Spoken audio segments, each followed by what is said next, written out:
नमस्कार, मैं हिमांशु जर्नलिस्ट। स्वागत है आपका prime time with Himanshu journalist में। बात उत्तर प्रदेश की राजनीति की। आखिर वो कौन से लोग हैं जो उत्तर प्रदेश में नहीं चाहते कि योगी आदित्यनाथ जीत की हैट्रिक लगाए?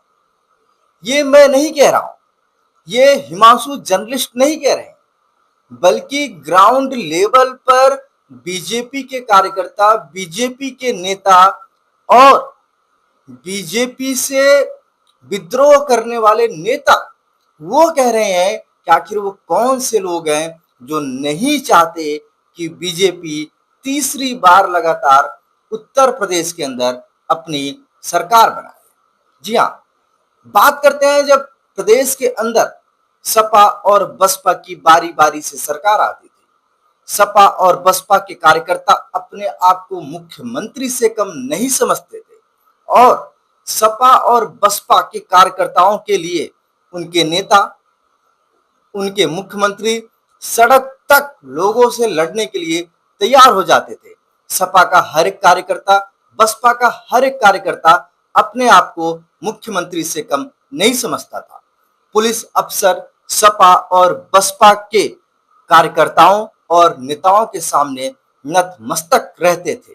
लेकिन उत्तर प्रदेश में वर्तमान में जो योगी सरकार है, भारतीय जनता पार्टी की सरकार है और भारतीय जनता पार्टी के कार्यकर्ता और नेता भी यही चाहते थे कि जो अधिकारी हैं, जो पुलिस अफसर हैं, उनके चरणों की वंदना करें, वो भी नतमस्तक रहें। उनके नेता, उनके विधायक, उनके मुख्यमंत्री कार्यकर्ताओं के लिए लड़े। कार्यकर्ता चाहे गलत हो चाहे सही हो, मुख्यमंत्री हो या मंत्री हो या विधायक हो, सांसद हो, सब उनके लिए लड़े। लेकिन उत्तर प्रदेश में बिल्कुल अलग हो रहा है।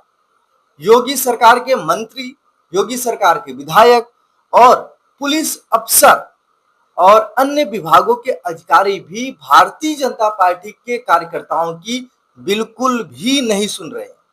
इसका खामियाजा बीजेपी ने उठाया भी है। जो बीजेपी 2017 में बम्पर सीट 325 के करीब सीटें जीती थी, वही बीजेपी 2025 में, 2022 में कितनी सीटें जीती? सिर्फ 225, 227 सीटें, जो बहुमत के आंकड़े से कुछ ही ज्यादा थे। आखिर ये सीटें कम क्यों हुई? आइए इसको हम जानते हैं। आखिर वो कौन से लोग हैं जो बीजेपी को सत्ता में नहीं देखना चाहते? बीजेपी के कार्यकर्ता अधिकारियों पर आरोप लगाते हैं कि वो विपक्ष के नेताओं के इशारों पर काम करते हैं, लेकिन योगी सरकार का कहना है, योगी आदित्यनाथ का कहना है, ये कानून व्यवस्था के खिलाफ जो कोई जाएगा, चाहे वो भाजपा कार्यकर्ता हो या चाहे अन्य दल का कार्यकर्ता हो, बर्दाश्त नहीं किया जाएगा।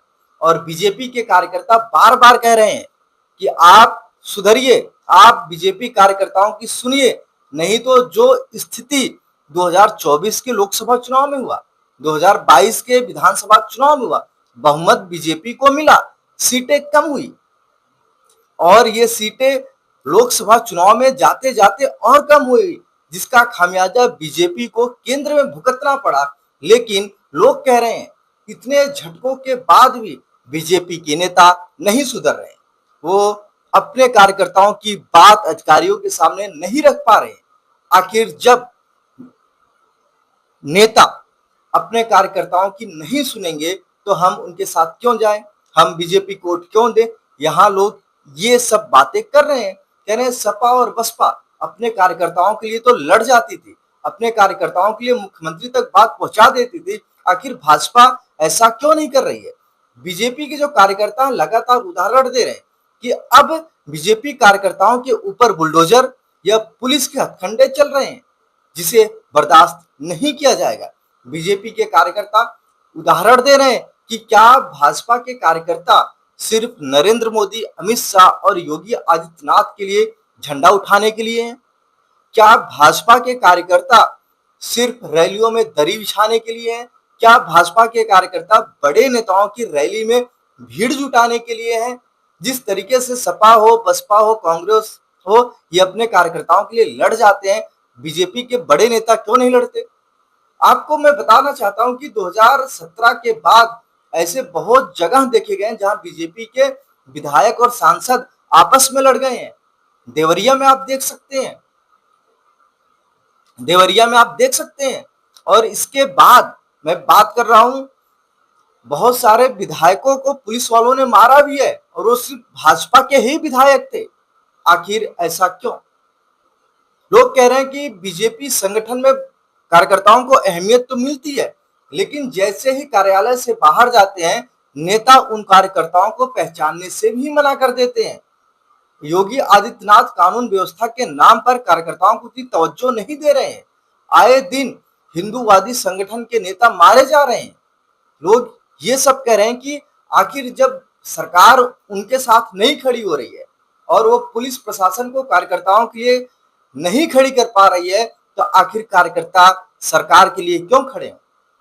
मतलब आप कह सकते हो या तो मंत्री विधायक नहीं चाहते कि उत्तर प्रदेश में बीजेपी की सरकार बने, या जो सरकारी तंत्र में बैठे हुए लोग हैं, जो अधिकारी हैं, वो नहीं चाहते कि बीजेपी की उत्तर प्रदेश में लगातार तीसरी बार सरकार बने।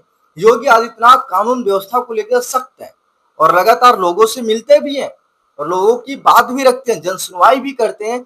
आखिर सब कुछ होने के बाद उत्तर प्रदेश में ये स्थिति क्यों है?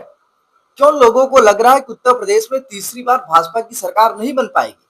लोगों का कहना है, भारतीय जनता पार्टी के कार्यकर्ताओं का भी कहना है, अगर भाजपा के नेता और भाजपा के बड़े बड़े उच्च पदों पर बैठे हुए नेता अगर इसी तरीके से अपने काम करते रहे, सरकार में उनकी बातें नहीं सुनी गई, अधिकारियों से अपने कार्यकर्ताओं का काम नहीं करा पाए, तो इसका खामियाजा भारतीय जनता पार्टी को 2027 के चुनाव में मिल सकता है।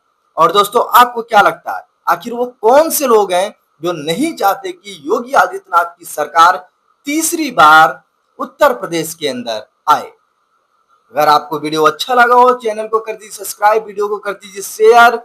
जो राजनीति में इंटरेस्ट रखते हो उनके लिए ये वीडियो बहुत ही महत्वपूर्ण है।